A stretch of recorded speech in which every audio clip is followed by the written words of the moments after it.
नमस्कार, Byju's exam prep IAS Hindi platform पर आपका स्वागत है। दोस्तों, आज हम लोग 20 फरवरी 2024 के दैनिक क्विज की चर्चा करेंगे, जो कि आपके आगामी संघ लोक सेवा आयोग की प्रारंभिक परीक्षा के दृष्टिकोण से लाभदायक सिद्ध होगा। दोस्तों, इस श्रृंखला को शुरू करने से पहले एक महत्वपूर्ण सूचना है कि अगर आप यूपीएससी को एक बार में क्रैक करना चाहते हैं, तो आप इसी वीडियो के डिस्क्रिप्शन बॉक्स में जाकर के गूगल फॉर्म भरें और इस तरह से आपका 1 by 1 काउंसलिंग सेशन आयोजित किया जाएगा, जिससे कि आप यूपीएससी को एक बार में क्रैक कर सकते हैं। दोस्तों, अगर अभी तक हमारे इस चैनल को सब्सक्राइब नहीं किया है तो प्लीज इसे लाइक, कमेंट, शेयर, सब्सक्राइब और अपने दोस्तों को भी शेयर करें। अब हम लोग बढ़ते हैं पहले प्रश्न की ओर। निम्नलिखित कथनों पर विचार करें। आई ऑन्कोलॉजी एआई का लक्ष्य उन 3000 कैंसर रोगियों के जीनोम को अनुकूलित करना है जो वर्तमान में एम्स में इलाज करा रहे हैं, लेकिन उनको ऑन्कोलॉजी एआई का जो है लक्ष्य, मतलब इसके तहत जो है उनका मांग कर रहे हैं कि इनका किया जाए। दूसरा है, जीनोमिक अनुक्रमण के माध्यम से वे हमारी आनुवंशिक संरचना को समझते हैं और हमारे जीन में परिवर्तन का पता लगाते हैं। तीसरा है, विश्व स्तर पर कैंसर के इलाज के लिए एआई के उपयोग में रुचि बढ़ रही है। तो उपरोक्त में से यहाँ पर देख सकते हैं निम्नलिखित कथनों में से कितने कथन सही हैं। केवल एक, कोई दो, या सभी तीन, या इनमें से कोई भी नहीं। तो इसका आप लोग उत्तर दें। इससे संबंधित यहाँ पर देख सकते हैं इंडियन एक्सप्रेस में आई हुई खबर है, a super computer and the AI in AIIMS. तो आर्टिफिशियल इंटेलिजेंस का उपयोग, मैं आपको बता दूं दोस्तों कि कैंसर रोग, इसका इलाज भारत में या विश्व में संभव हो पा रहा है, लेकिन इसको डिटेक्ट करने में अभी भी समस्याएं हैं। यानी पता चलता है तो अब जाकर उस समय स्थितियां बहुत खराब हो चुकी होती। ऐसे में एआई का उपयोग, यानी आज आर्टिफिशियल इंटेलिजेंस का इस्तेमाल हर क्षेत्र में किया जा रहा है, तो ऐसे में मेडिकल क्यों अछूता रहेगा। तो ऐसे में हाल ही में दिल्ली के एम्स में शोधकर्ताओं ने कैंसर के ट्रीटमेंट के लिए एआई की मदद ली है। और इस तरह से ऑन्कोलॉजी एआई का उद्देश्य कैंसर रोगियों के लिए सबसे प्रभावी थेरेपी को पहचान करने में डॉक्टरों की सहायता करना है। तो इसकी मदद से कैंसर के ट्रीटमेंट के लिए सबसे सटीक थेरेपी चुनी जा सकेगी और इसका काफी लाभ भी मिल रहा है। और दोस्तों, इसमें जो है 5 प्रकार के कैंसर केंद्रित है, यानी ब्रेस्ट कैंसर, ओवेरियन, सिर, गर्दन और कोलेक्रोक्टल, और साथ में कुछ ब्लड कैंसर से शामिल हैं। इनमें जो है इस पर अभी यह योजना काम कर रही है, पहल। तो ऑन्कोलॉजी एआई पहल का लक्ष्य है कि वर्तमान में एम्स में इलाज करा रहे 3000 कैंसर रोगियों के जीनोम को सीक्वेंस करना है। तो यह काफी महत्वपूर्ण है। आशा करता हूं कि आप लोग इसका उत्तर दे चुके होंगे। इसमें जो है देखा जाए तो यह तीनों कथन सही है, क्योंकि वैश्विक रुचि इसकी बहुत तेजी से बढ़ रही है। तो यहाँ पर उत्तर क्या हो गया? सी हो गया। अब बढ़ते हैं दूसरे महत्वपूर्ण प्रश्न की ओर। निम्नलिखित में से कौन भारत का सबसे बड़ा रबड़ का उत्पादक राज्य है? त्रिपुरा, केरल, असम और कर्नाटक। तो यहाँ पर आप लोग इसका उत्तर दें। तब तक हम लोग खबर देख लेते हैं। इंडियन एक्सप्रेस में आई हुई खबर है, there are 13 lakh rubber grower in India with Kerala accounting for a major chunk of the production. तो ये देख सकते हैं कि भारत बहुत तेजी से रबड़ का प्रोडक्शन बढ़ा सकता है और भारत की जलवायु भी इसके अनुकूल है, क्योंकि रबड़ के उत्पादन के लिए ढेर सारी वर्षा की आवश्यकता होती है, 200 से 250 सेंटीमीटर वर्षा। और यही कारण है कि केरल सबसे बड़ा उत्पादक राज्य है। इसी तरह से वैश्विक स्तर में भी बात की जाए तो भारत विश्व के टॉप 5 कंट्रीज में आता है। जैसे बड़े उत्पादक राज्यों में, यानी देशों में थाईलैंड, मलेशिया, इंडोनेशिया, ये सब बड़े उत्पादक राज्य हैं और भारत भी टॉप 5 के अंतर्गत आता है, बड़े प्रोड्यूसिंग स्टेट के अंतर्गत आता है। तो आशा करता हूं कि इसका उत्तर आप लोग दे चुके होंगे, या इसमें उत्तर होगा केरल। अब बढ़ते हैं तीसरे महत्वपूर्ण प्रश्न की ओर। हाल ही में समाचारों में देखे गए ओडिसियस।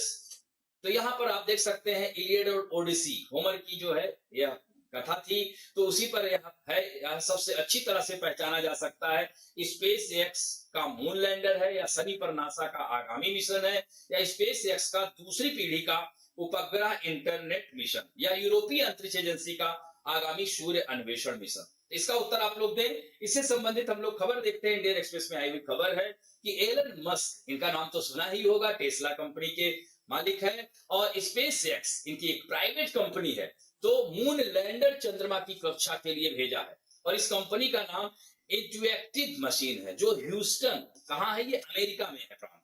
तो इस कंपनी के जरिए ही मास्क अपना जो है एलन मस्क अपना लैंडर चांद पर भेजा है। और आपको बता दें कि यह दक्षिणी ध्रुव पर सॉफ्ट लैंडिंग करने के लिए गया है और यह आशा जताई जा रही है कि 22 फरवरी को चंद्रमा के दक्षिणी ध्रुव पर यह सॉफ्ट लैंडिंग करेगा। यानी भारत विश्व का एकमात्र ऐसा देश है जो चंद्रमा के दक्षिणी ध्रुव पर सॉफ्ट लैंडिंग किया है, यानी भारत के विक्रम लैंडर के पास यह पहुंचेगा। तो अब आशा करता हूं कि इसका उत्तर आप लोग दे चुके होंगे। यह स्पेस एक्स का मून लैंडर है। अब बढ़ते हैं चौथे महत्वपूर्ण प्रश्न की ओर। लानिना के संबंध में निम्नलिखित कथनों पर विचार करें। ऐसा माना जाता है कि भारत में मानसून वर्षा एल नीनो से काफी प्रभावित होती है, लेकिन लानिना से नहीं। दूसरा है, देश के पश्चिम और दक्षिणी हिस्सों में महासागरों से निकटता के कारण हमेशा प्रदूषण का स्तर अपेक्षाकृत कम रहा है। तीसरा है, 2022 की सर्दियों में इस सामान्य से एक महत्वपूर्ण विचलन देखा गया है एक नई स्टडी के तहत कि दिल्ली सहित उत्तर भारतीय शहर सामान्य से अधिक स्वच्छ थे, जबकि पश्चिम और दक्षिण के मुंबई, बेंगलुरु और चेन्नई जैसे शहरों में हवा की गुणवत्ता सामान्य से अधिक खराब थी। तो दोस्तों, इसका उत्तर आप लोग दें कि इसमें कोई एक सही है, कोई दो सही है, या सभी तीनों सही है, या इनमें से कोई भी सही नहीं है। आइए इससे संबंधित तब तक हम लोग खबर देख लेते हैं। तो एक नई रिपोर्ट आई है न्यू स्टडी में, लानिना एयर क्वालिटी लिंक, यानी यह हवा की जो शुद्धता, स्वच्छता का जो कनेक्शन है वह लानिना से है। यानी जब लानिना आता है तो अच्छी खासी मात्रा में वर्षा होती है। आप लोगों को पता ही है कि जब एल नीनो आता है तो हमारे भारत, इंडोनेशिया, सिंगापुर, ऑस्ट्रेलिया तक सूखा पड़ता है। ठीक, तो यह मानसून को प्रभावित करता है। लेकिन लानिना भी क्या है, मानसून में सामान्य से अधिक वर्षा कराता है, तो इसका भी प्रभाव पड़ता है। और इस नई स्टडी के आधार पर देखा गया है कि वायु स्वच्छ पाई जाती है। तो जैसे दिल्ली के निवासी क्या कहते हैं कि बहुत वायु प्रदूषण फैल रहा है, ऐसे में अगर वर्षा हो जाए तो काफी अच्छा हो जाएगा। तो इस तरह से यह देख सकते हैं कि स्टडी के तहत यहाँ पर देखा जा रहा है। तो इसे भी आप लोग देखेंगे। यहाँ पर आशा करता हूं कि इसका उत्तर आप लोगों को मिल गया होगा। तो ऐसा माना जाता है कि भारत में मानसून वर्ष एल नीनो, अब देखिए मानसून वर्षा एल नीनो से काफी प्रभावित होती है, लेकिन लानिना से नहीं। तो ये कथन गलत हो जाता है, लानिना से भी प्रभावित होती है। तो पहला कथन गलत है, लेकिन दूसरा और तीसरा सही है। अतः उत्तर इसका बी होगा, यानी कोई दो। अब बढ़ते हैं हम लोग पांचवें प्रश्न की ओर, जो कि 2014 में आया है। निम्नलिखित में से कौन सी विवेकाधीन शक्तियां, तो राज्यपाल के पास कौन सी विवेकाधीन शक्तियां होती है? जैसे मान लीजिए कि दो पार्टी चुनाव जीत करके आती हैं। मान लीजिए कि एक पार्टी के पास, दोनों पार्टी के पास बहुमत नहीं है। ऐसे में मुख्यमंत्री के जो उम्मीदवार है उसका चयन वह अपने विवेकाधिकार का प्रयोग कर सकता है। जैसे राज्य में ठीक से कार्य नहीं हो रहा है तो राष्ट्रपति के पास वह भेज सकता है और राष्ट्रपति 356 के तहत वहां आपातकाल लगा सकता है। ठीक, लेकिन जैसे मुख्यमंत्री, मंत्रियों की नियुक्ति अनुच्छेद 164 के तहत यह विवेकाधीन शक्तियां नहीं, ये तो करना ही है उसको। तो इस तरह से यहाँ पर देख सकते हैं, इसका उत्तर आप लोग दे ही दिए होंगे। यहाँ पर उत्तर होगा बी, 1 और 3, क्योंकि राष्ट्रपति शासन लगाने के लिए भारत के राष्ट्रपति को रिपोर्ट भेजना होता है। यानी अनुच्छेद 356 के तहत राष्ट्रपति शासन लगाया जाता है और यह राज्यपाल रिपोर्ट भेजता है। मंत्रियों की नियुक्ति यह विवेकाधिकार का प्रयोग नहीं है। ठीक है, विवेकाधीन शक्तियों के अंतर्गत नहीं आता है। ठीक, राज्य विधानमंडल द्वारा पारित कुछ विधेयक, यानी कुछ विधेयकों को वह अपने विवेकाधिकार का प्रयोग करके रोक सकता है या राष्ट्रपति के विचारार्थ आरक्षित कर सकता है। और इस साल देखा होगा आप लोगों ने, कई राज्य सरकारों और गवर्नर के बीच इस तरह की ढेर सारी समस्याएं देखने को मिली। ऐसे में सुप्रीम कोर्ट को बीच में मध्यस्थता करनी पड़ी। इसका उत्तर क्या होगा? बी होगा। अब बढ़ते हैं हम लोग आज के फैक्ट ऑफ द डे में, केंद्र का एमएसपी प्रस्ताव। तो देख सकते हैं कि किसानों ने आंदोलन शुरू कर दिया है और दिल्ली की ओर कूच कर दिया है। तो किसानों के आंदोलन के समाधान के लिए सरकार ने एक नया फार्मूला लाया है एमएसपी के लिए कि 5 फसलों को 5 साल के लिए सीधे किसानों से खरीदने का करार है। हालांकि इस प्रस्ताव को किसान संगठन ने खारिज कर दिया है। तो इस प्रस्ताव में है क्या, जिसमें कपास है, मक्का, अरहर, उड़द और मसूर जैसी 5 फसलों को 5 वर्षों तक एमएसपी पर सीधे किसानों से खरीदने के लिए करार का प्रस्ताव रखा था। इसके लिए कोई मात्रा की कोई सीमा नहीं होगी, जितना भी उपज होगी सरकार उसे खरीदेगी। हालांकि संगठन इसका विरोध कर रहे हैं, फसल विविधीकरण को भी अपनाने का विरोध कर रहे हैं।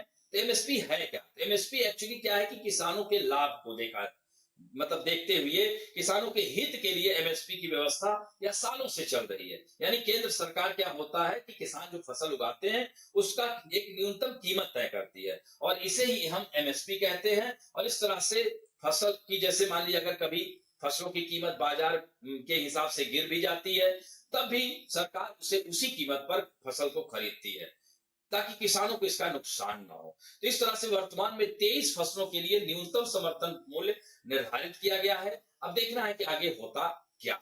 तो दोस्तों, इस तरह से फिर से एक बार आपको याद दिलाना चाहता हूं कि अगर आप यूपीएससी को एक बार में क्रैक करना चाहते हैं तो गूगल फॉर्म जाकर के भरें और 1 बाय 1 आपका काउंसलिंग सेशन आयोजित किया जाएगा, जिससे कि आप एक बार में यूपीएससी को क्रैक कर सकेंगे। दोस्तों, आज के लिए आप लोगों के लिए होमवर्क है कि एमएसपी क्या होता है। ठीक, पहला प्रश्न। दूसरा प्रश्न है कि विश्व के रबड़ उत्पादक 3 देशों के नाम, सबसे अधिक रबड़ का उत्पादन विश्व के 3 प्रमुख देशों के नाम बताना है। तीसरा है रबड़ के उत्पादन के लिए क्या आवश्यक दशाएं होनी चाहिए। इन तीनों प्रश्नों का उत्तर जरूर दीजिएगा। आशा करता हूं कि आज का वीडियो आप लोगों को अच्छा लगेगा। यदि अच्छा लगे तो प्लीज लाइक, शेयर, सब्सक्राइब और बेल आइकन दबाना ना भूलें। साथ साथ दोस्तों को भी शेयर करें। धन्यवाद।